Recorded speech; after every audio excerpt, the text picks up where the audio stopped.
Hey guys, welcome back to Justin Reads Romance. This is the second part of a vlog that I'm doing. It turned out to be really long, so I had to split it up. And this is my introduction for the second part of A Court of Thorns and Roses series. I'm reading it for the first time, and I kind of had to cut off the last vlog in the middle of the second book. So I'm gonna start with my vlog clips from there and continue on to the third book, A Court of Wings and Ruin, and also A Court of Frost and Starlight.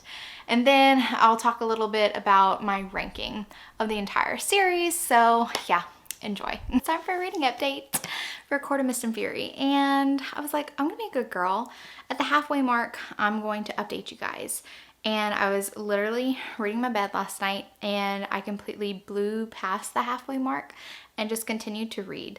So I can say that this story is going well for me. I don't want to put this down, and I only have this much left.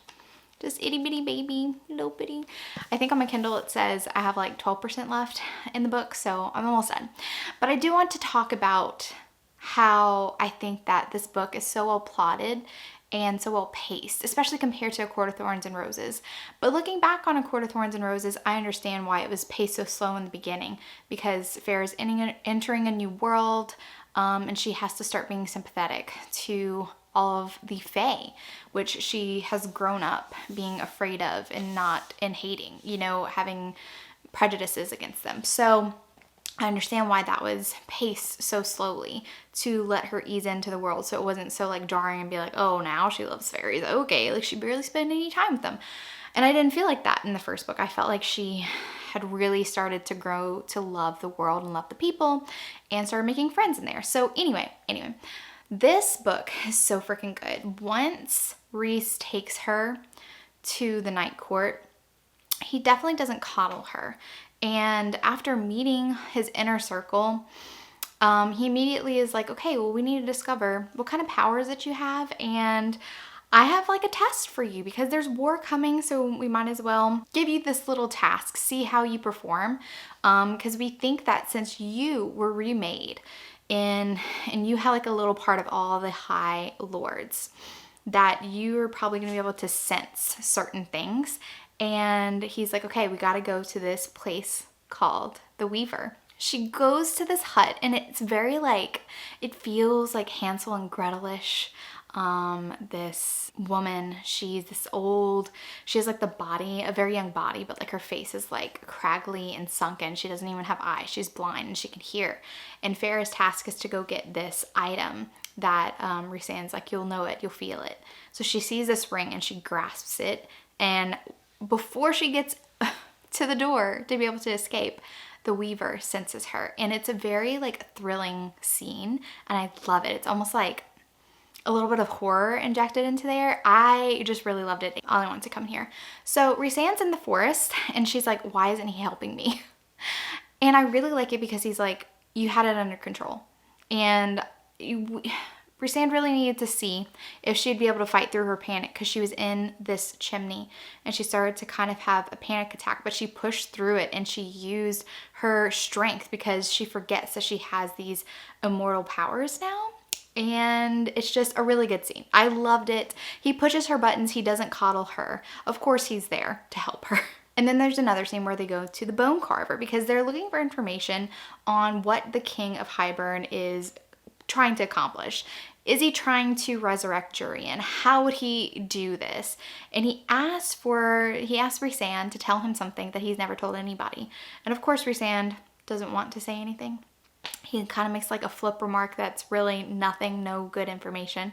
So Feyre has a lot of things that she confesses, and talking about dying, wanting to die, and feeling so lost, so broken. And you can see that Rhysand, like she catches this glimpse in his eye that he looks like a broken man. Just hearing her confess all these things, I really love it, because it's like you get these glimpses. He's not allowed to show her how he feels right now because this is not the time. This is not the time to be flirty, and this is not the time to progress in their relationship. This is about healing her, and I like that he gives her the space to do that and gives her the tools that she needs to pull herself out of it, you know? He has provided a safe space for her. He has provided these people who can become true friends for her. He's given her everything she needs to pull herself out of it, but you have to want to get better. You have to want to live and make a decision to live with the guilt and still live, not just be a shell of a person. And so I feel like Rhysand he's perfect. He perfectly gives her what she needs. There's a scene where he has a nightmare and she ends up by actually sensing this through their bond, and she goes to him and he is like cloaked in this darkness, and she finds him and she has to snap him out of it. And it's a very like harrowing scene because we see that he's also suffering through this trauma. Everyone has suffered under Amaranth's rule, and he puts on this big front that none of it affected him, but it really did. He was, for 49 years, for almost 50 years, he was a slave to Amarantha, and he had to do everything in his power to protect his people, doing things that he didn't want to do, becoming her whore. And that leaves a mark. So it was just so freaking good. It's so good. Going to the summer court was really fun. I'm really interested in seeing all the different kinds of courts, and Feyre discovering the powers that she receives from other courts. Like, she knows that she can handle water, and she makes these like little water animals. It's really fun. But they know that the summer court is where part of the book, so the bone carver tells them a lot of things, that there's this cauldron and the 3 feet of the cauldron were removed so that the power would not be as great, and you have to reassemble it for it to work properly. But then there's also this book, and the summer court has part of it, and then the human queens, the mortal queens, were given the book 500 years ago, 6 mortal queens. And the thing is, the piece from the mortal queens is spelled so that they have to give that part of the book to them freely. You can't steal it. But you can steal from the summer court. So they do go to the summer court. We meet, what's his name? Tarquin? I really liked him. He's an interesting character. I kind of want to see more scenes with him. I think he would be a cool like ally, but I'm getting ahead of myself. Feyre figures out where the part of the book is, and it's like in the sea. And she and Amren go on a mission to go get this book, and it's very like fascinating, very fun. Again, another thriller scene, and I really like it, and I think that SGM writes a compelling scene. Not all authors will write like action-y sequences that capture my attention and that I don't want to like just skim to get it over with, but SJM really like sucks you in to the moment, and I really love it. And of course, she's using all of her powers, and she's telling all these traps and all these like there's keys that she has to get in, and she's using her powers that she has taken, that she was given from the summer court, and saying like, I am summer, I am the summer king, like, you know. But of course at the last minute it knows her for a liar. She does get the book, but the whole like little small building is flooding with water. The tide's coming in.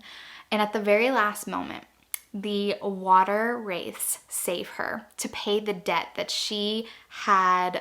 She'd given her jewelry to that water wraith when she was in the spring court for the tithing. And I was like, yes, I knew it was gonna come back to help her. And I'm like, yes, it's so good, so good. And she has a really cool moment where they're back in Velaris, and she and Amren are like Sandy coughing up water, and they just start laughing. And it's like the first moment where Feyre really has like a light moment. She was like, we survived, we did it.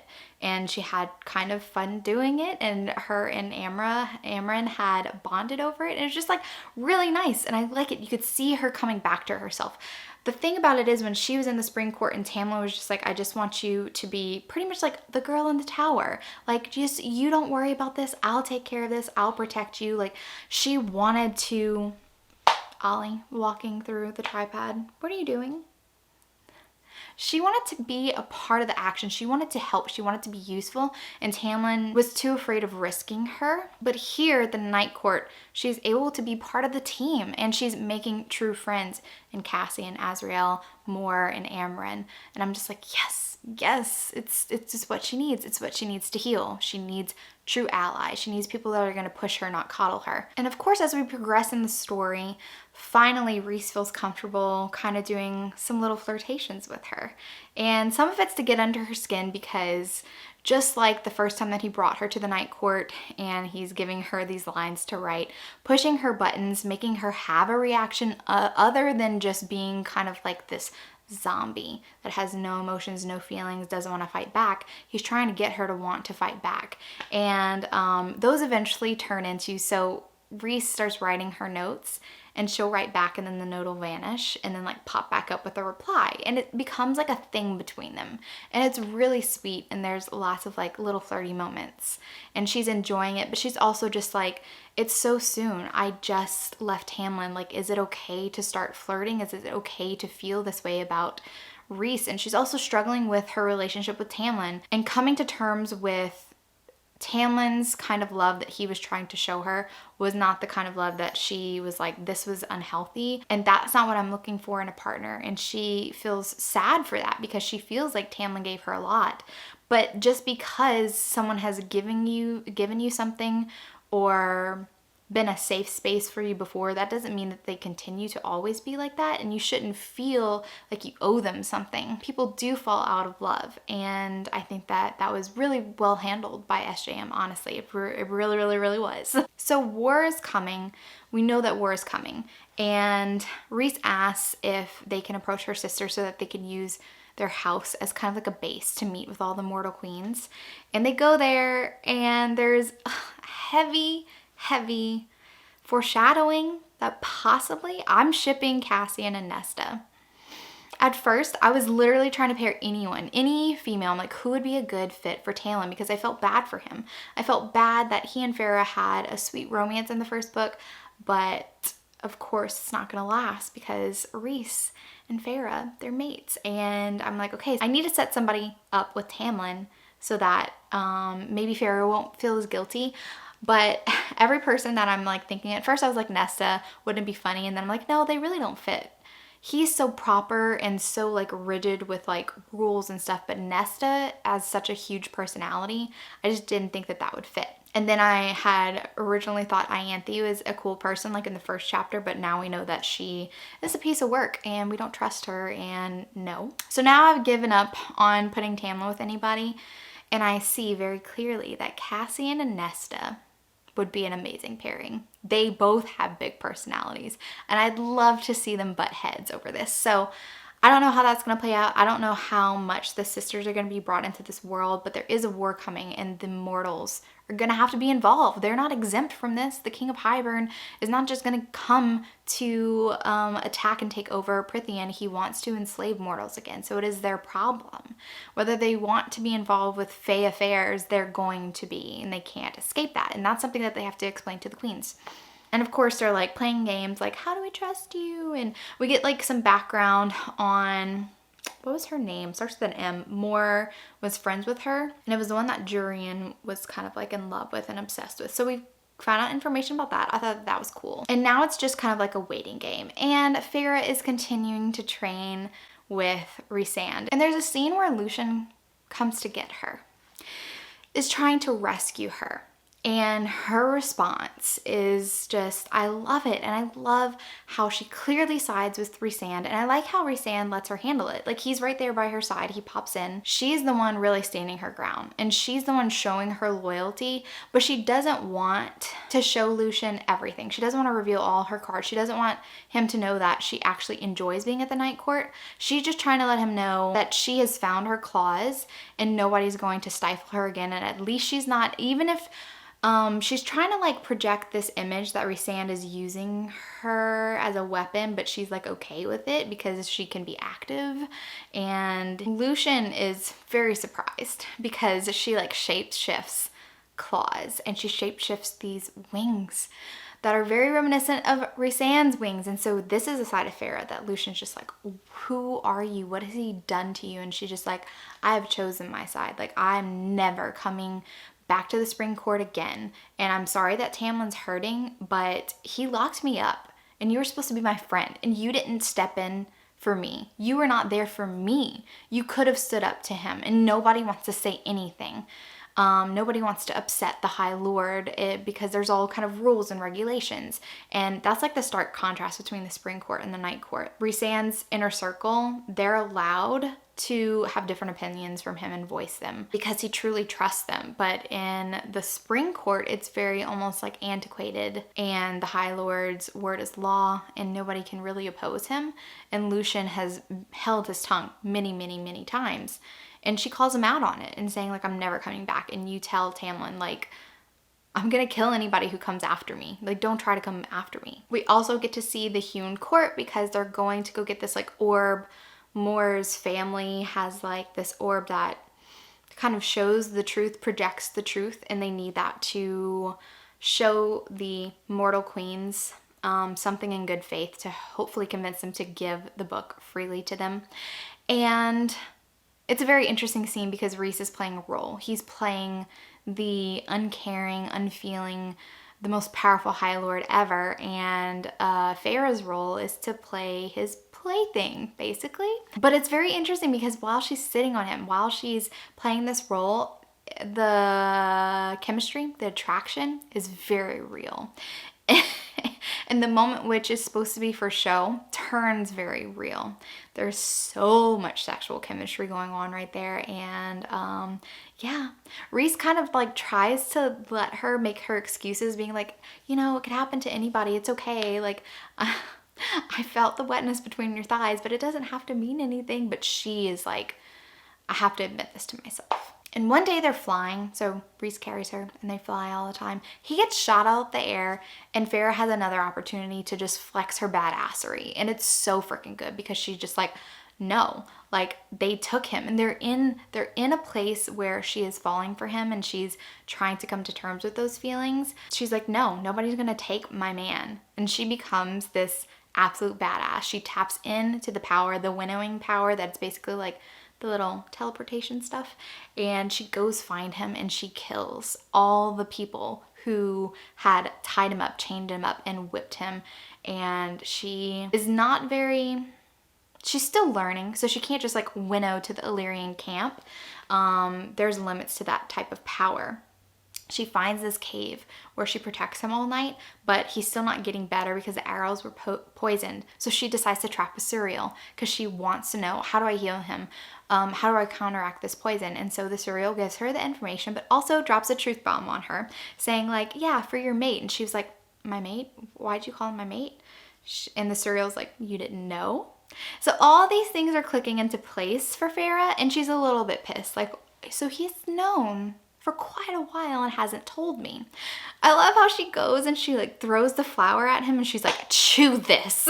And she's just like so annoyed and he's confused. Like, why is she mad? And as soon as he gets better and he's well enough to, you know, stand up on his own strength, she's like, so when were you gonna tell me that I was your mate? Were you ever gonna tell me?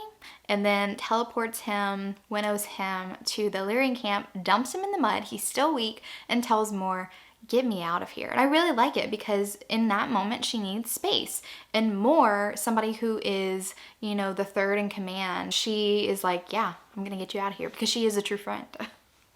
There's no just like blindly obeying and being like, no, you have to stay here. I can't help you because I am, you know, a friend of Rhysand. Not like Lucien would have been like not helpful. So Mor takes her to this retreat that's very isolated, and she's like, you know, take all the time you need. I'll come check on you in a couple days. I also love how SGM wrote her reaction to the news, because it's understandable that she's upset that something was kept from her, but she immediately also understands why he didn't say anything. Because when was a good time for him to drop that bomb? When she was still in love with Tamlin, when she was still depressed in a deep, dark depression? When was a good time to just be like, oh, by the way, we're still getting to know each other, but you're my one true mate? You know, you gotta kind of finesse that. And I like how Feyre realizes that. And she is like, maybe I shouldn't have run away, but I also need time to myself, and I get that. And so she spends a couple days at this isolated little nook that all 5 of them have gone to at some point, and it's just like their retreat. And she starts painting. There's paint everywhere because Amren wanted to paint one time. She starts painting all of them, and she is just lost to her art, and this is something that has been missing for a while now for her, and she's finally painting again, and all of these emotions are just like coming out through her art, and it's beautiful. And of course Rhys shows up after Morg had like checked on her again. Rhys shows up, and I like how she gives him the chance to explain. There's no like, oh no, you didn't tell me, so like I can't trust you ever again, like the trust is broken. We're not overly dramatic about the situation, you know? And I feel like sometimes in romance these kinds of things are usually the third act conflict, which it was. I mean, it just happened a while ago. And I just don't like how some authors choose to drag out that third act conflict and make the heroines feel like, or even the heroes, if the heroes are the ones that feel wronged, make them feel like they have to basically be like, this is my line in the sand, you crossed it and we can never come back from this. Because I'm like, it's a romance, obviously you're going to come back from this, obviously you're going to be together. So you saying that doesn't really have the impact that it should, because we know that everything's going to be okay because it's a romance. So anyway, I just like the way that Feyre handles it, and she's like, okay, I'm going to hear you out. And he tells her the moment that he realized that she was his mate. And it was so freaking beautiful. There's a callback to A Court of Thorns and Roses where she's painting all these paintings, and she's talking about how she painted like flowers for her sister Elaine and flames for Nesta. And he asked, what did you paint for yourself? And this is earlier that he asked her in the book, and she's like, you know, a night sky. And so he recalls that he had started to see glimpses through this mortal woman's eyes, and he sent back something to her, and that's what she painted, the night sky. She had painted unknowingly Velaris's night sky, and it was so beautiful. So he's been knowing and talking about how he escaped Amarantha that one time to go meet her during the, what is it, the Callan Mai, the spring equinox festival, whatever, that she first meets him. And he knew then. But he also knew that he couldn't let Amarantha know, because she would be used as a tool against him. And then the next time he sees her, she's in love with Tamlin. And there's so much restraint that he has to have in that moment, knowing that this is his mate and not just claiming those rights and being like, well, she's my mate. And I just love it. I love it. It's just so good. I love everything that he says, and they have a beautiful moment. I had not realized, but Jen told me later, that chapter 55, where they finally come together and they have really hot sex, and like they're all like rolling in the paint, and I loved it. That's like a notorious chapter. Everybody talks about like chapter 55, because Jen had asked me this morning, she's like, did you read chapter 55? Like, did you get that far? I'm like, I don't know, because I don't really pay attention to chapter numbers while I'm reading unless I'm trying to like save my place. And yeah, so now I'm gonna remember chapter 55, important chapter number to know. So anyway, that's where I'm at this point. They've also met with the Mortal Queens again, showed them Velaris, shared that, and the Mortal Queens refused to give him the book, and Nesta was very pissed about it. And I love how like Cassian goes to stand next to her, and he tells her, this is literally where I stopped, tells her that he was going to protect her. And I'm just like, yeah, show me this romance. I know it's gonna happen. It's gonna happen. I see them together. It's so good. I love Cassian. My man bun baby. I love him. He's so freaking hot. Oh, also, I just wanted to note, so in this book we do find out Feyre's last name, Nesta's last name. I don't think it was mentioned in A Court of Thorns and Roses. I think I would have noticed, because their last name is Arsharon, and it's very similar to Acheron, the river of woe in the underworld. And I know that this book has lots of like Hades and Persephone vibes, and it's just, yeah, I just liked it. I liked it. I don't know if that was intentional or not, but I think it kind of was, so I'm gonna choose to believe that. So I have just a little bit left to go, and I'll update you guys once I finish that today.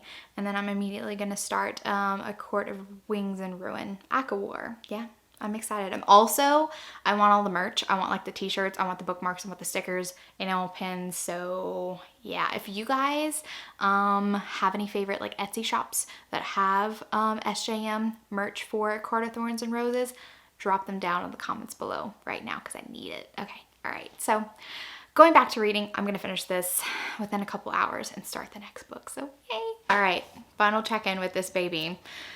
This one was really good. So the whole ending was just phenomenal. I loved it. And I couldn't imagine being somebody who was reading at this series at the time that it was being published. Because the way that this book ends, sort of a cliffhanger, not really.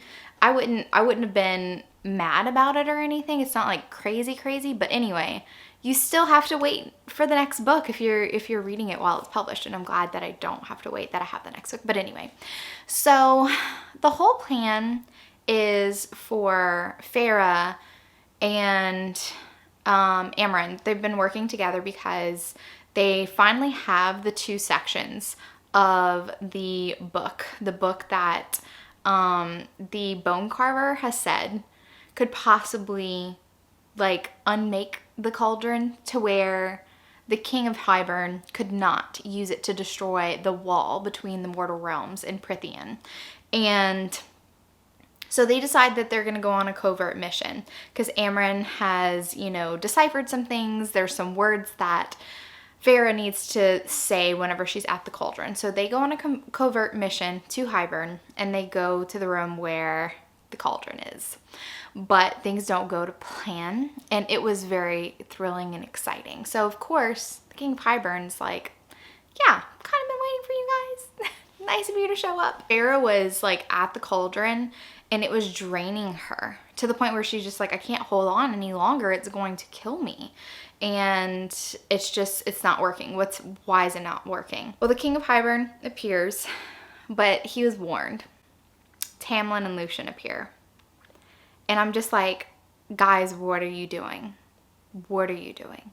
Because I feel bad for Tamlin. I do. I feel bad for Tamlin. I feel bad that he was in love with Feyre and it's not working out.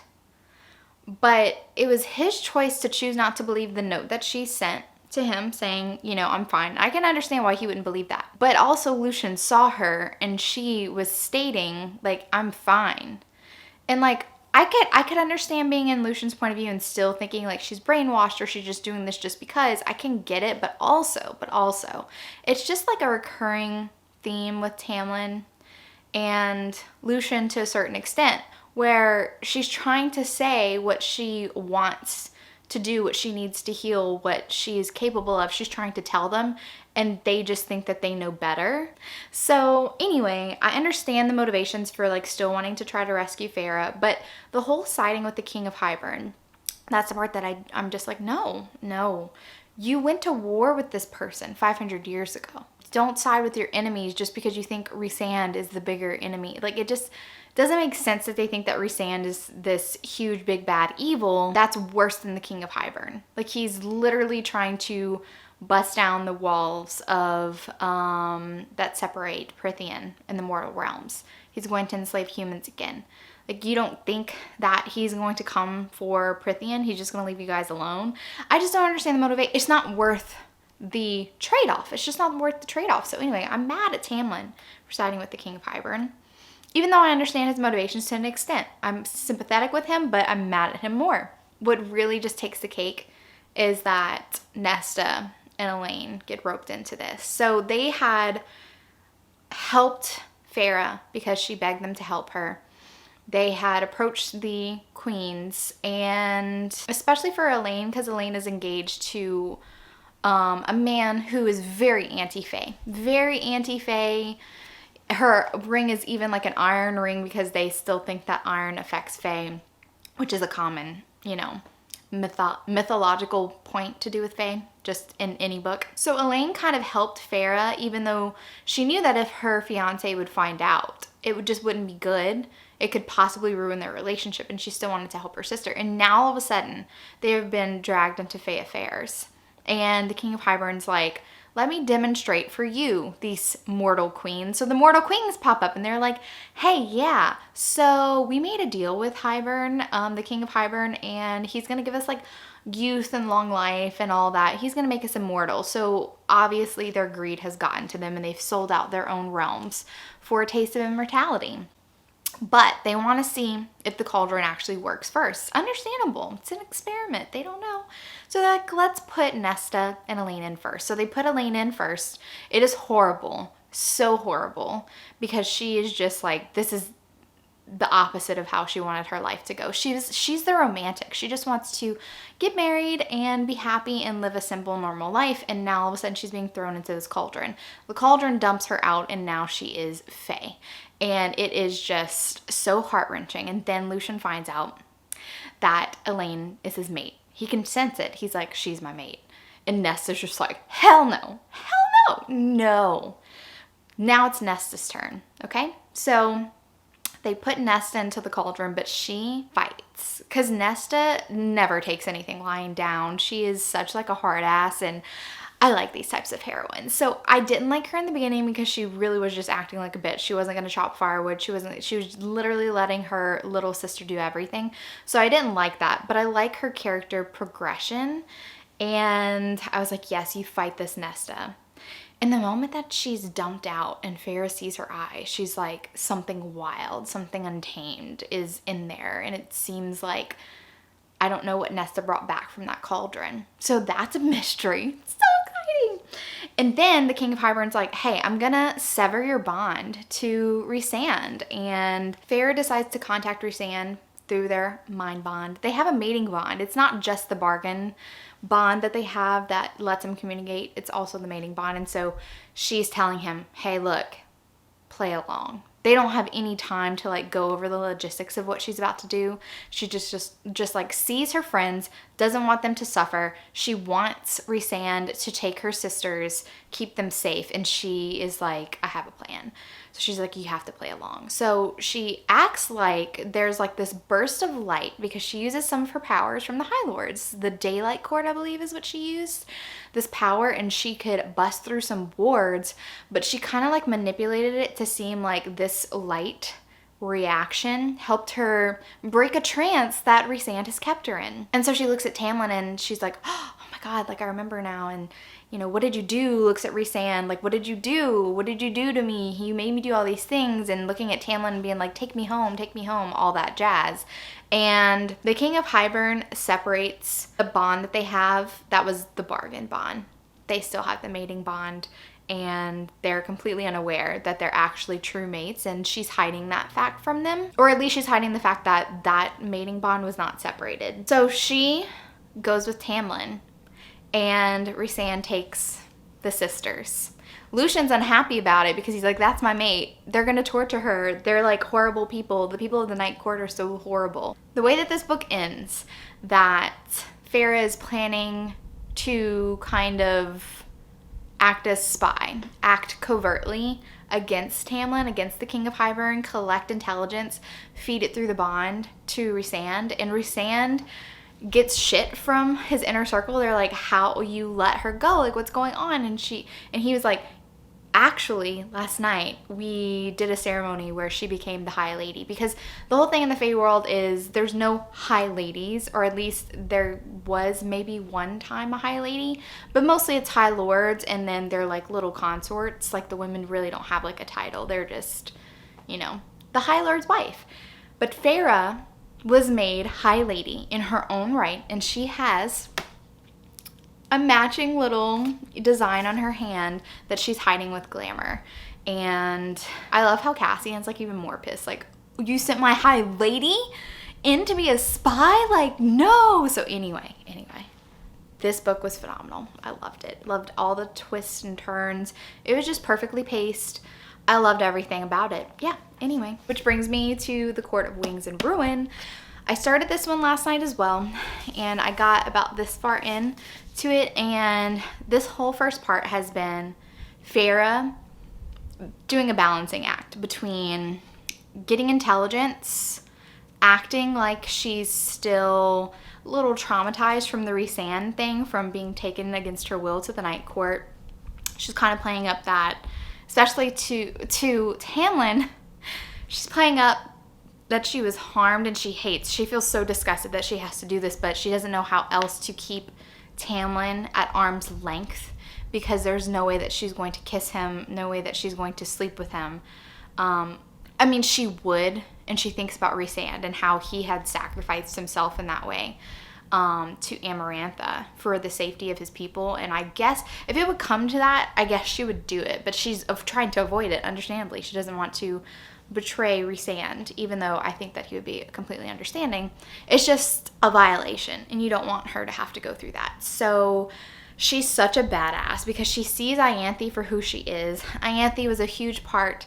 He was the person that was whispering in Tamlin's ear, you know, she's just a power grabber, and she saw an opportunity when the King of Hyburn told Ianthe, hey, what happens if, like, the High Lords have all the power in Prythian, but what happens when the High Priestesses become, like, kind of like the ruling sect of this fairyland? You would have a lot of power, wouldn't you? A lot of influence, and she's such a whore for that kind of thing. So she has whispered in Tamlin's ear and incited him to seek an alliance with the King of Hyburn in order to get Feyre. And he knows that he's making a sacrifice. He knows that he's betraying the other High Lords in favor of getting Feyre back, which is why I'm sympathetic to him, but also he's acting a little stupid because his choices have long-running consequences, and he's not thinking about that. And since we know that Feyre is just not going to be with him, it's such a shame to see him go down this route. But Feyre is such a badass. The way that she is manipulating this thing, she is trying to make sure that his people see him as kind of betraying their kind, and she's using a lot of her influence to create this scenario, and it's perfect. So there's a scene. There's the ceremony. I can't remember which ceremony was it? It's one of the solstices. Is it it's the winter solstice. Yeah, because it's her birthday, and she like doesn't want to tell anybody that it's her birthday. So it's the winter solstice, and Ianthe's been like planning this, and she's just like fake humble. I love the way that she's written though, because you can see like the evil that lurks behind people who claim that they're humble, that their intentions are super good, but like you see the evil lurking within. And with Ianthe, you can definitely see that. She's so self-serving, and it's hilarious watching her act this way, and Feyre completely sees through it. So during this solstice ceremony, Ianthe has planned it to where like the setting sun is going to like hit her and like highlight her and halo her and like show that she is blessed. And secretly, Feyre has moved her little placement that her acolytes have placed, like her marker. Like, this is where you need to stand. We've judged it from the previous days to see where exactly the sun's going to hit her. So it's like all planned out to basically put on a show for everybody else to make it seem like she's being blessed. But I love the cunning because Feyre has moved it to where she's actually standing in that spot. Feyre is standing in the spot. So the sun is setting and highlighting her, and it looks like she's the one being blessed. And like Lucien's looking at her like, oh my God. And like she's manipulated it to where so there's some other characters. Hyburn has a niece and a nephew, and they've come as like emissaries. And also Jurian's there, the resurrected human guy who is in love with, there's a whole backstory. I don't want to get into that because I'm trying not to make these clips as long, because I know that I've been like yammering on for every single clip that I come to talk about, and like I still have the rest of this book, and then I have a Court of Frost and Starlight to talk about, so I'm just like, Jasmine, get to the point. Anyway, I'm actually very interested because Feyre has gone on expeditions with the twins, the evil twins. Are they twins or are they brother and sister? Just regular brother and sister. It doesn't matter. Going with Hyburn's niece and nephew to the wall because they're looking at the wall, seeing where's best to like place the cauldron to be able to study these holes in the wall and just bring it down completely. And during those missions, Jurian goes with them, and I'm interested to see what his motivations are because he's very pro-mortal and he doesn't really like the Fae.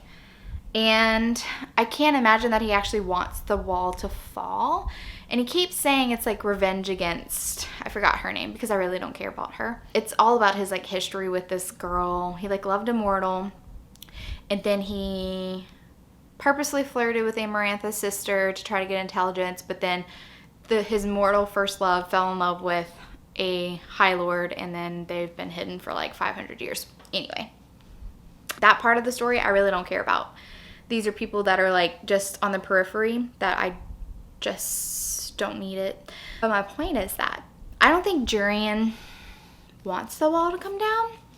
There's a scene where some of those zealots from ACOTAR show up, like the children of the blessed. They're human teenagers that like think that they want to go to fairy and be immortal and all that, and they like accidentally run into them at one of these openings in the wall. And Feyre has warned them against, because she sees the King of Hyburn's niece and nephew, and they look like they want to like torture, kill, maim, because they see mortals as lesser beings and playthings. So Feyre uses her powers to basically make them afraid and see them for what they truly are, dangerous beings, and they run away. And Jurian looks at her and it's kind of like, thank you. So I'm just, Jurian, more to the story there. I just don't see him being an ally of the King of Hyburn, but we'll see. Also, Feyre's being extremely manipulative of the situation. So not only did she manipulate it to where everyone's like looking at Feyre as like this blessed person, but also Ianthe's trying to kind of take some power back, trying to center herself as like the most powerful and not Feyre. She does not like Feyre taking all her spotlights, and this is all to Feyre's plan. So Ianthe steals the keys to like the gates surrounding the Spring Court from the guards, and Feyre knows this and knows that she's trying to plan an attack where Ianthe can jump in and like save the day and like be like, oh, look at me, I'm just so great, I saved all of you guys. And Feyre knows this, and she has used a lot of this cunning and new powers to bring to light what Ianthe has done. And she's kind of drawing a line between the High Fae and the Lesser Fae, because Tamlin, he's playing into these horrible prejudices against Lesser Fae, because we've seen it in book 2 where Feyre was disappointed in Tamlin for doing the tithing and just not caring and just acting like this lofty, noble High Lord that is just taking his due and doing it because this is the way it's always done. She's playing on that. She's playing on the resentment of the Lesser Fae, showing them that Tamlin and Ianthe see themselves as better than them. And so when it's brought to light, when the guard says like, I saw Ianthe and she stole the keys, like she planned this, Ianthe's response is being like, why would I do that? And are you going to believe this lowly soldier and not me? And Tamlin makes a decision and decides and sides with Ianthe. Feyre makes sure that she is seen tending to the guard after he was whipped. And yeah, she feels horrible about this situation, but she's really just kind of enhancing the undercurrents that are already there in the Spring Court, because they were already there. The Spring Court feels very old-fashioned, and Tamlin just was not doing enough to like bring about a new age for the Spring Court. I brought this up previously. Tamlin has complained that his father was horrible. The way that he treated people was horrible. And I'm like, Tamlin, don't you want to be somebody else, not like your father? Why are you following these traditions? Like, I just don't understand Tamlin's insistence that things are, have to always be the way that they used to be. Like, you can change them if you want. You can make this court whatever you want it to be. And he just does not take that initiative, which makes me sad for him. It makes me sad for him, but also doesn't make me feel sorry that Feyre is pretty much destroying his court. So now I'm at the part, really great part, I just passed up. I loved it. I squealed. I messaged Crystal last night. I was like, I love vengeance, I love justice, and I love that Feyre is such a badass in serving all of this up. So Feyre sees her opportunity. The Spring Court is collapsing around Tamlin's feet, and she's sowing discord. She plans on making her escape, but she wants like it to seem like the niece and nephew attacked her, which they do. They're horrible. But as she's escaping, she comes across Ianthe, who has tied up Lucien with like the special cuffs that we see in book 2, which I'm interested. It's like, I think it's a creation by the King of Hyburn, but it basically makes Lucien immobile. He can't break out of it. He can't use his powers or anything. So Ianthe wants to seduce Lucien because she is jealous of this act that Feyre has portrayed, that her and Lucien are kind of growing closer, to make Tamlin jealous. There's a lot of scenes that go on in the first part of this book that were just absolutely phenomenal. And Ianthe is jealous of Feyre, and so she's already slept with Lucien because of the Calanmai ceremony. Tamlin didn't want to participate in it, so Lucien did it, and Ianthe is such a predator. She's such a predator. She's about to rape Lucien. And Feyre makes the decision, I can't let this happen. I have to save him. Even though I'm mad at him for siding with the King of Hyburn, I have to save him. Nobody deserves this. And so she dives into Ianthe's mind and tells her, take that rock, smash your hand. You're never to touch anybody without their permission again. And every time you won't touch anybody unless they approach you first. You know, they have to be willing and wanting. And every time you think about looking at somebody who does not welcome your advances, you're going to feel this crushing pain in your hand again. And I'm just like, this is so fucking badass. So badass. So she ends up by taking Lucien with her. She winnows away. They like have to pass through a couple courts because she's drained. There's this new like powder, like it's called Feybane. Interesting, kind of like Wolfsbane.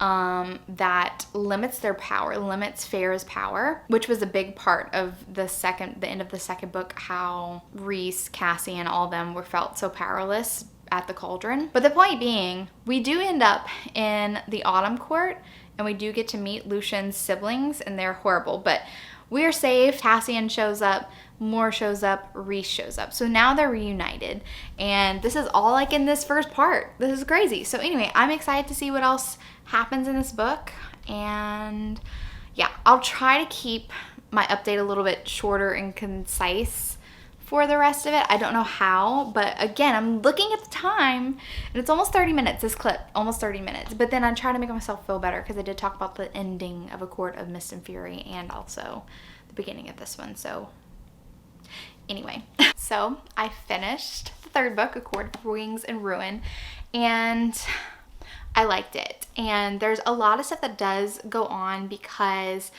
there's a war going on. There's lots of plans being made, lots of allies that need to be like kind of tested, seeing who's going to side with us and who's going to side with the King of Hyburn, because not all of the High Lords love the idea of protecting humans.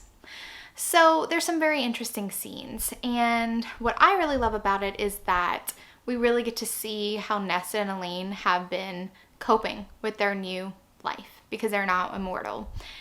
And Elaine is so sad. Elaine is so sad.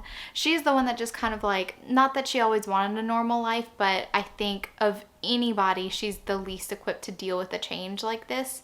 I think because she was a person that kind of was just like so enamored of like fairy tales, like finding, you know, the love of her life and marrying him, which it's very interesting because when Feyre and Nesta were talking in book 2 about like, so does he love her? And Nesta doesn't really like this guy. So it's for the best. It's for the best. I think that Elaine's going to someday realize that she's pining over this dude, but it would have been a disaster. But she's mourning her human life, all the loss of her mortality and being thrust into this world that's just like so much more complicated, and I totally understand that, but everybody's worried about her, especially Nesta, and Nesta's very protective over her. We see lots of banter between Cassian and Nesta, which I absolutely love, and it's just, yeah, I'm shipping them. I already said I was shipping them, but I am. But interestingly enough, so Lucien comes with Feyre to the Night Court. Lucien is just incredibly surprised at Velaris and the type of city that this is. This is nothing like what he was expecting of the Night Court. And Feyre is just like, yeah, because the persona that Rhysand and all his cohorts have shown everybody, it was for a reason. It was to protect this from Amarantha. And so Lucien's kind of opening up to this idea that Rhys and all of his friends are nothing like he expected, nothing like Tamlin thinks that they are. And that dinner scene where Lucien's just like watching them tease Rhys, because Rhys is the High Lord. He has a line that he says to Feyre, and he's like, this is how I imagined it would be with like me and Tamlin when I first came to the Spring Court. Like, he's my friend, and like this type of camaraderie, this type of ease, the lack of formality when you guys are all together, like this is what I expected. And it's like such a strange thing to come to terms with. So I really enjoy that. But his relationship with Elaine is interesting because he does feel this mating bond. Feyre makes this decision where she's like, I know that this is an invasion of privacy, but I'm also very curious to see what Lucien's intentions are, where his head's at, if he's just going to try to steal Elaine back and go to the Spring Court. So she enters into his mind and she hears his thoughts, and Lucien is very conflicted because he really did love that that lesser fae that his father had executed in front of him. And he does feel a sense of betrayal at having another mate, and he was like, I promised, I forgot what her name was, Jacinda, something like that. I promised her, you know, that we would be together forever and I would, you know, love her forever. And then here's this mate, this person in front of me, but she's broken. And she says all these weird things. And she just sounds like she came out a little addled. But then when Azrael is around Elaine, he's like one of the few that can kind of ground her, bring her to a more coherent train of thought. And I really like that ease of familiarity between them. And so, yeah, interesting dynamic. Wouldn't mind a romance between Azrael and Elaine. I just don't want it to drag on for very long. Like the pining from Lucien, I hope that he kind of comes to term with Elaine not being ready for any of it and just kind of removes himself from the situation. I mean, they are immortal, and I know that he's probably fighting this instinct to claim his mate, to be with her, to protect her and all that. So there was a couple things that happened. We meet a lot of the High Fae. We meet some interesting characters. We also meet one of the High Fae who Feyre figures out is Lucien's real dad. Yeah, so Lucien doesn't know. He's completely unaware of this. But this guy, I think you would say his name like Hewn. I stopped listening to the audiobooks for these and I just like completely read them and binged them. My beautiful hardcover copies. But I think you would say his name Hewn, and he is bisexual and he likes having multiple partners. He wants to actually have more Azrael and Cassian in his bed all at the same time. He's a really interesting character. I really like him. I hope we see more of him. And we have this revelation about more that I found interesting because it kind of felt like it was not a planned thing, I guess you would say, more as sexuality. So apparently she likes both men and women, but she gravitates more towards females. Feyre asks, well, I've only ever really seen you with males. Like, I never would have known. And she says that she kind of hides that part of her. And I guess I'm trying to understand because part of the reason she gives is she's hiding that part of herself because of her family. And I understand, like, her and her family have a horrible relationship. But she was one of the people when Feyre first came to the Night Court when she was still depressed. She told Feyre, like, I used to care what other people thought about me, but, like, you gotta learn to not give a shit about unimportant people. So it was just a very interesting kind of backtrack from more that she's hiding this part of herself because she doesn't want her to give her family like another reason to hate her, be disappointed in her, tease her, whatever. I get it to a certain extent, but then I also don't get it because more to me when we first were introduced to her could not give a fuck, you know? And she was what she was, and nobody was gonna have a say on that. Another reason why I thought that this was an interesting choice is because Feyre's really asking, like, well, why are you stringing along Azrael? You have to know. Like, she's calling her out because they're kind of having a fight. And you have to know how he feels about you. And yet you go along with all these men. Like, why not just tell him? And for some reason, Moore thinks that it's, like, less cruel to kind of, like, keep on, like, bashing it over Azrael's head. Like, remind him, we're just friends, we're just friends, we're just friends. Look, I'm sleeping with Hewn, like, right in front of your face. And, like, everyone, like, heard them, like, fucking the whole night. And I'm just like, that seems a lot more cruel than telling your friend of 500 years, just being like, look, I understand, but it's just, I don't feel the same way about you. And also, I really think that I prefer females. And I'm going to stop kind of sleeping with people that I don't really care about to prove a point to you that we're never going to be together. I don't know. I just don't understand why she can't have a frank conversation with Azrael. How does she feel like continually hurting her friend, emotionally pummeling him with the fact that she's with other guys? And she, like, cringes away from his touch, than just talking to him about it. I don't understand that choice. Okay, moving on, because I can kind of harp on, I don't like Azrael being hurt. I don't like it. Like, just cut him loose, let him move on, possibly with Elaine. That's what I want. So Feyre has an idea, like, what if we sought allies, like the monsters, like people who were part of this world before fairies came into the world. Amren, we've gotten lots of hints that she was something other, and she used to be in this prison, the same prison that the Bone Carver was in, and she had to make a deal, and she had to put her essence in like this body.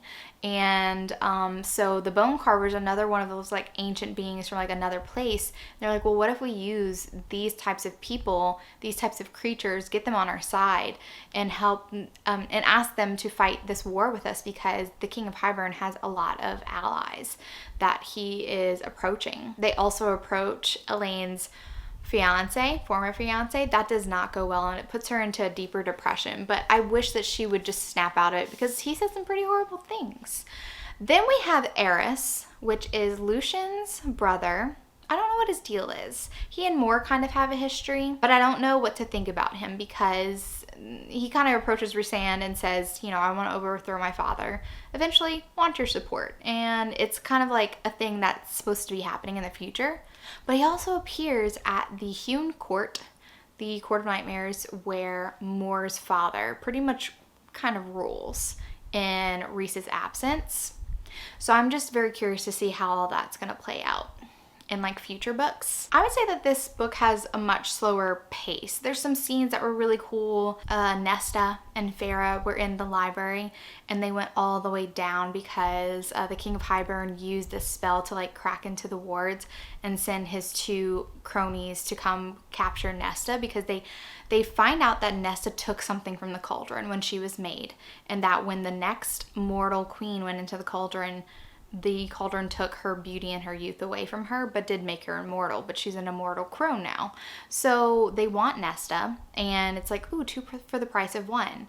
Feyre had heard stories that Cassian was the only one that went all the way down to the bottom of this library, and he was like ashen and won't even talk about what he saw. So she was like, lesser of two evils, let's go down there.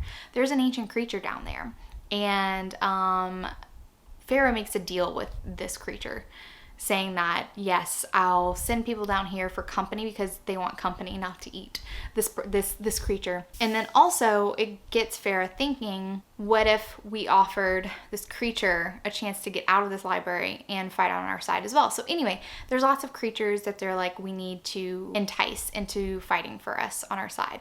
There's some skirmishes. There's loss of life. Feyre has been in battle before, but it's mostly she was like defending Rhysand, defending Velaris, but this is like full on like war, and it feels different. There's also a scene where she goes talk to the Suriel. She sees Ianthe, and they're kind of close to the Weaver's cottage. And in order to survive, Feyre leads Ianthe to the Weaver's cottage, and the Weaver kills her. And it was just like such a great scene. I just really loved it. So then the big battle comes at the end, and I know that I'm kind of like skipping over a lot of things, but I also feel like this book was very chock-a-block full with just like war plans. And while that can be interesting, it was less interesting than the first part of this book, when Feyre was just working by herself as a covert operative. I just found all those scenes much more compelling than just like meetings. Let's go meet all these people and see if they'll work with us. And it was just kind of like a little bit boring, just a little bit boring. And then the battle itself, there was all kinds of twist, because Tamlin was fighting on the side of King of Hyburn.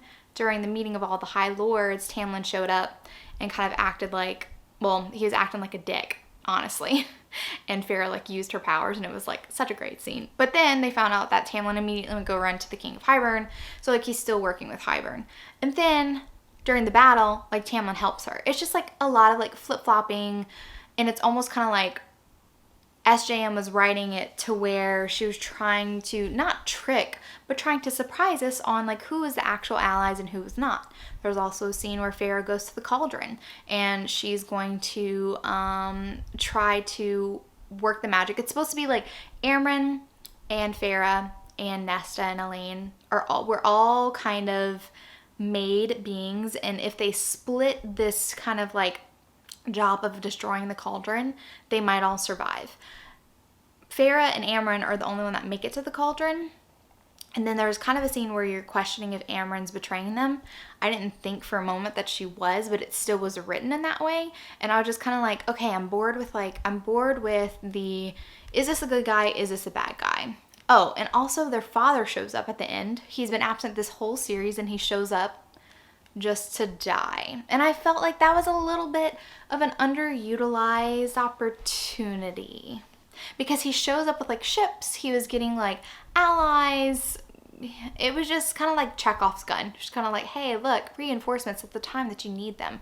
He also brings this fire queen.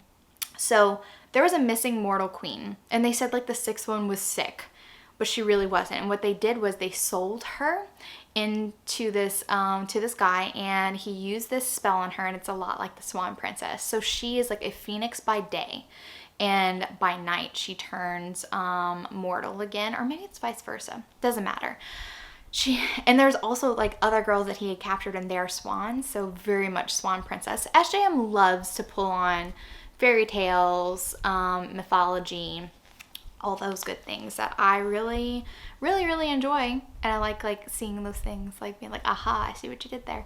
So here's another character that we really don't know about. Also, that previous, I forgot what their name is. I honestly didn't care about them. Miriam, completely off. So Miriam and Dakan, Dakan, that name, show up as well. So it's just like a lot of characters showing up, and I was just like, okay, battle. Let's get to the part where we win. There was a couple interesting things, like Nesta sensing that the King of Hyburn was going to use his magic, and Cassian was in the way, and she screamed his name to get him away. And it was just like, they have a little moment, which is like, yes, I can't wait. So it's just a lot of interesting things happen, but also I felt like there was a lot of fluff in here as well. A lot of, it didn't feel as well planned and well, like every scene was so thought out in A Court of Mist and Fury. And I feel like these scenes, some of them, I was a little bit bored with. That's it. It was still a good book. It wasn't a bad book. It just was not as compelling as the second half of A Court of Thorns and Roses and A Court of Mist and Fury. So now I just have to read A Court of Frost and Starlight, which I believe is just a little novella book, and then I'm done and I wrap up this whole vlog. Yay! So I don't think that this part is going to be quite as long as the first part. Alright guys, so it's the final reading update. I have finished A Court of Frost and Starlight. So this is just novella length, it's not very long.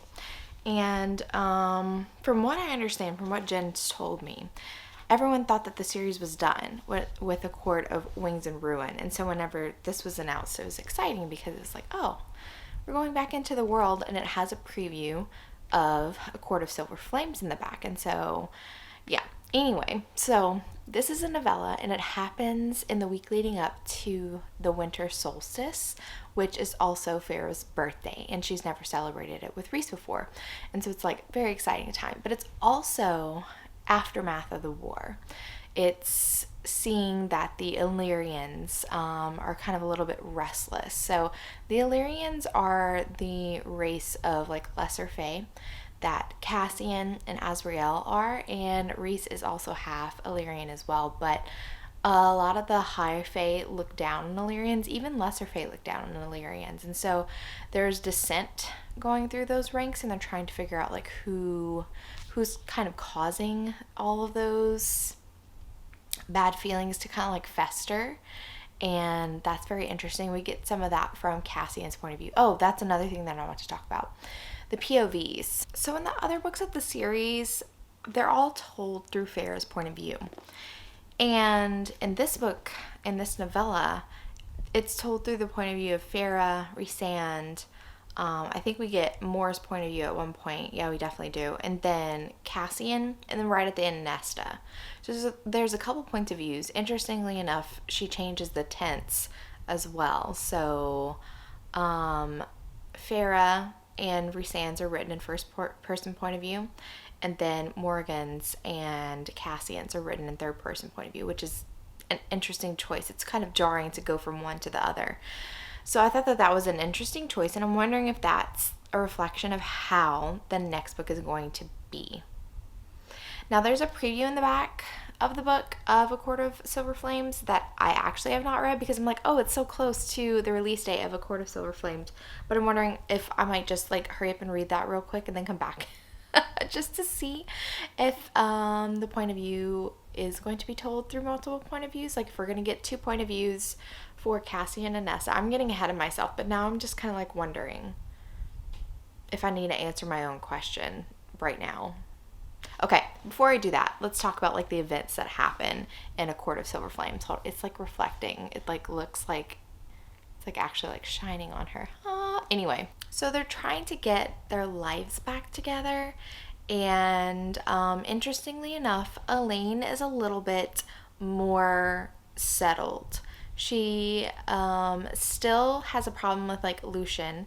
She doesn't want him to be around, not really. She tries to be as polite as she can, but there's a scene where Lucien comes to just visit, and Elaine likes to make excuses to go somewhere else to fix tea. She just doesn't want to be around Lucien. She feels kind of uncomfortable with the whole mating bond situation, and I can't tell if Lucien really wants it to work out with Elaine or if he's just feeling a compulsion because of the bond, and it's not because he's interested in Elaine as a person. He would rather that the mating bond just not have taken place. There's also a mention, which I find very interesting, that he and Jurian and Vasa, who is the Phoenix Firebird / Swan Princess kind of storyline, they were given a manor, and I'm wondering if Elaine's ex-fiance is going to play a big role in future books, because apparently they've become a power in the mortal realm, and I think that they're the ones that assigned that manor to Jurian and Lucien and Vasa, and they are all kind of friends now. In fact, I'm pretty sure that what does Lucien call them? The Band of Exiles. They feel like the Band of Exiles together. And Lucien feels not entitled, but the manor that Jurian was given by, what is his name? Grayson? I think Grayson. It's shared equally between Vasa, Lucien, and Jurian. He says like that's his home, and this kind of takes Feyre back. So I'm interested to see how that all develops. If I don't know, I'm always matchmaking. It's so hard not to matchmake, but I'm wondering if Vasa would be paired with Jurian or Lucien, maybe a polyamorous relationship. I don't know. I'm just speculating. So anyway, we have that.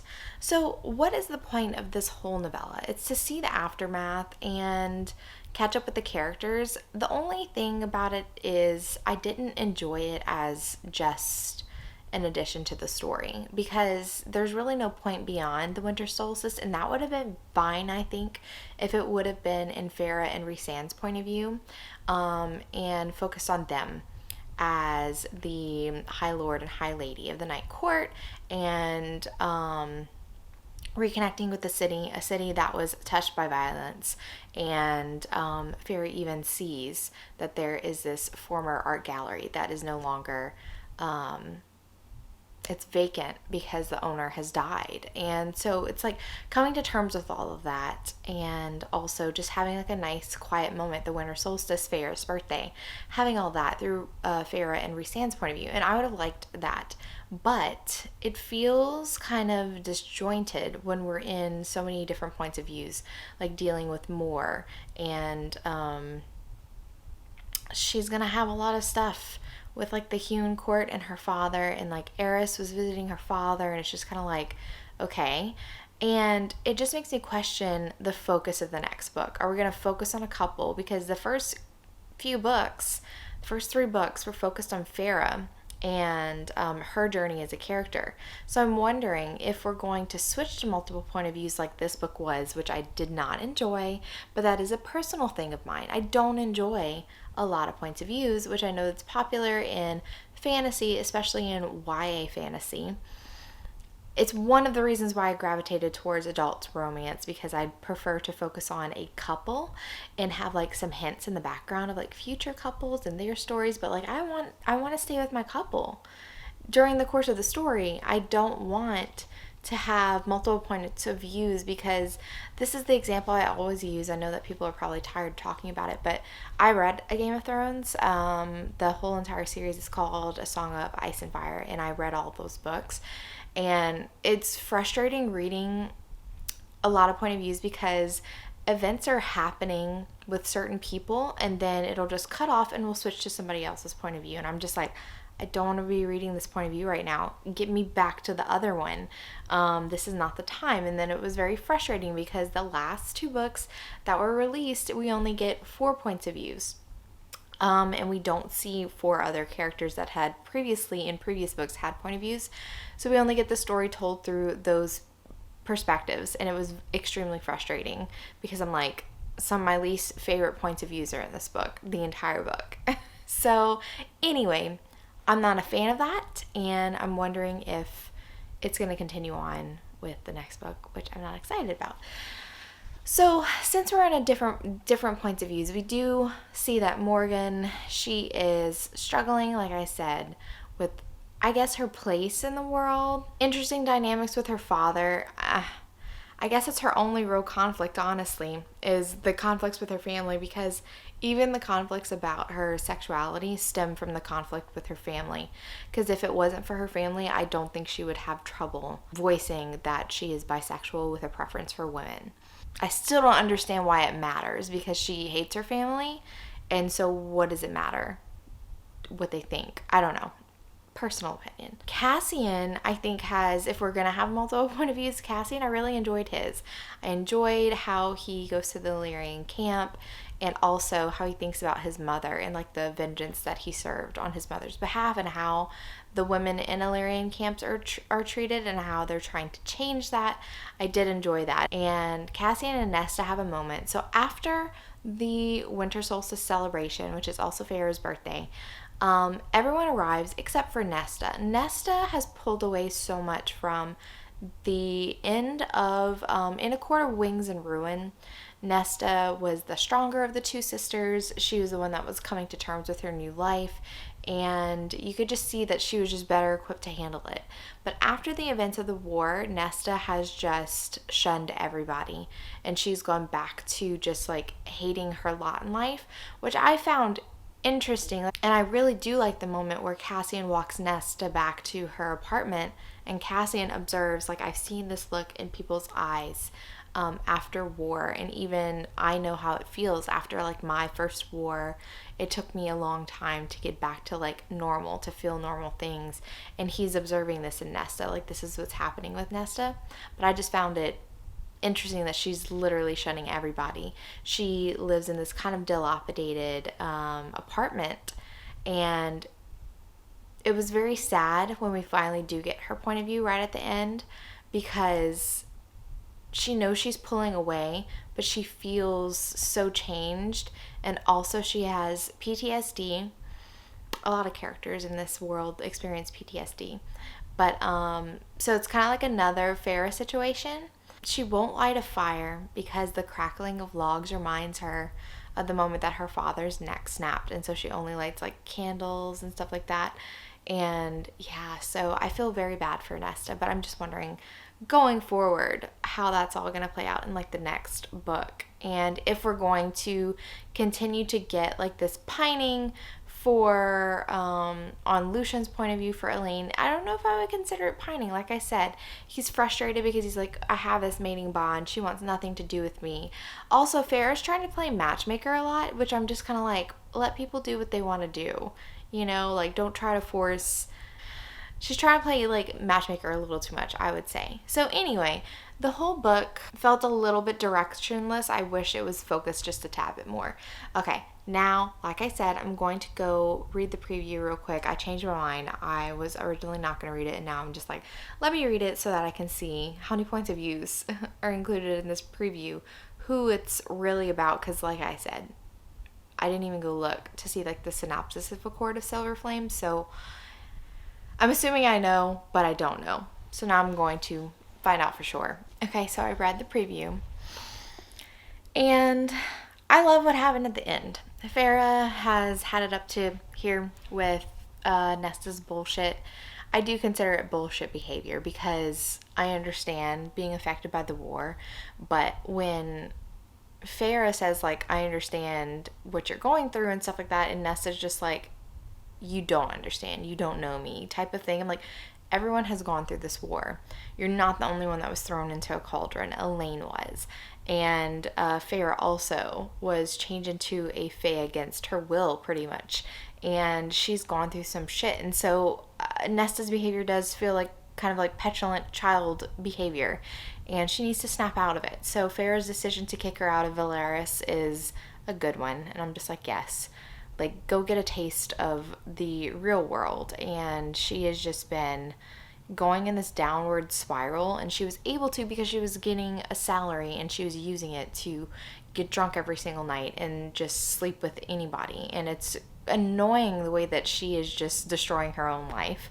And so she's going into the Illyrian Mountains with Cassian, and she's going to live with Illyrians. And I'm like, this is a perfect situation. Perfect. I love it. These are like battle-hardened warriors.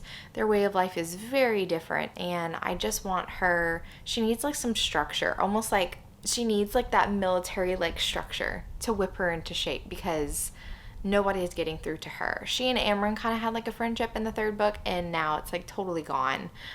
She's persona non grata with Amren. Oh, I didn't even mention that Amren has that relationship with the Summer Court prince. What is his name? Starts Varian. That's cute. That's cute. But anyway, it's just frustrating because Nesta has a line in the preview where she's just like, seems like everybody knows what happened on the battlefield, how Cassian threw himself in front of Nesta to protect her, and how she threw herself over his body to protect him, and how it, like, everyone thinks that it bound them together. And I'm like, yeah, because y'all made it pretty clear in the moments that you thought that you were going to die, that this was the person that you were going to protect. It does mean something. You're acting like people are assuming something that you, like, didn't give them permission to assume, but I'm like, you blatantly showed everybody, so, like, stop being a baby about it. But anyway, we'll see. We'll see.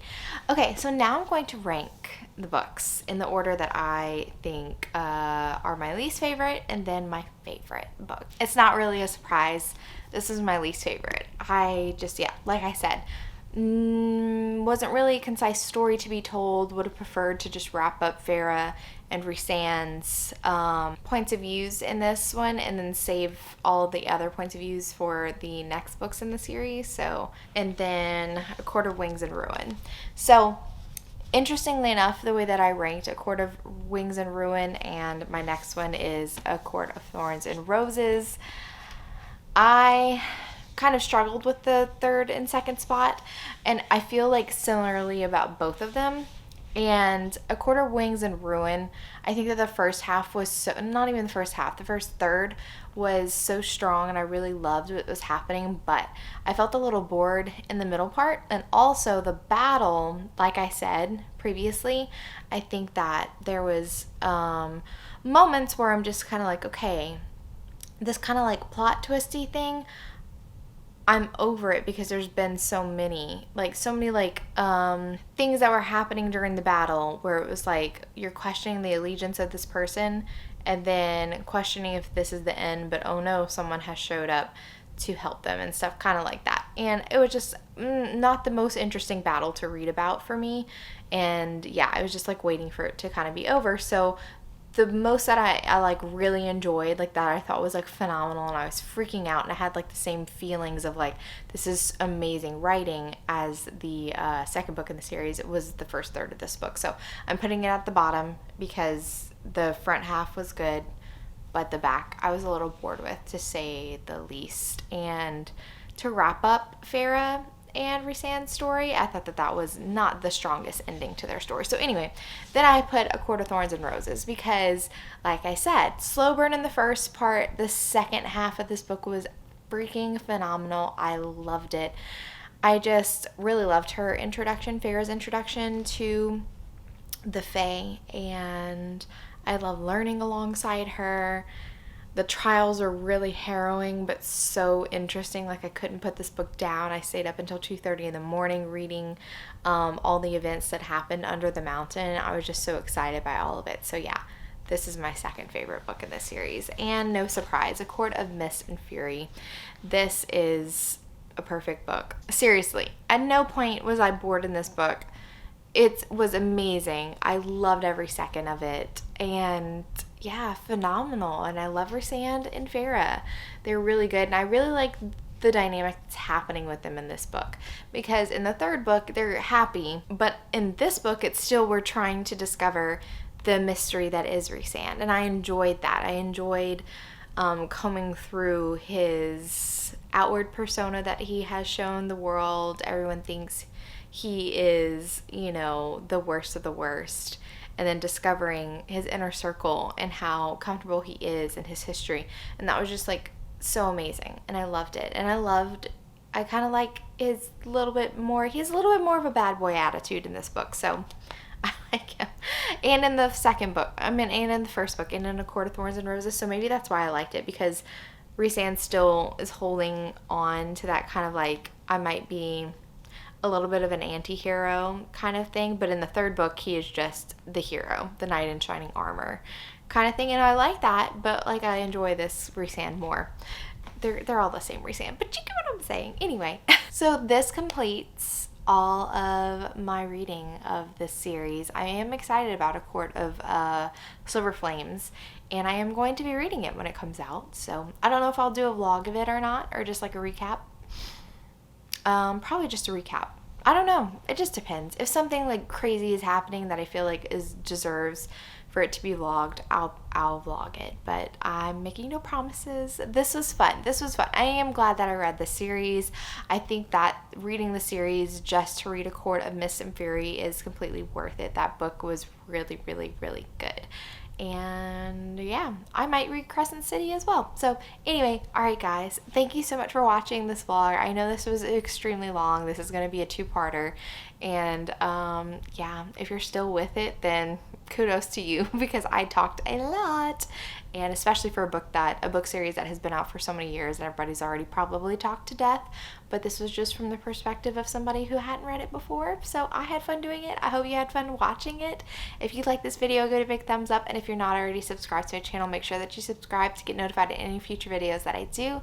Thank you so much for watching. And remember, a life's better with little HEA. Bye guys.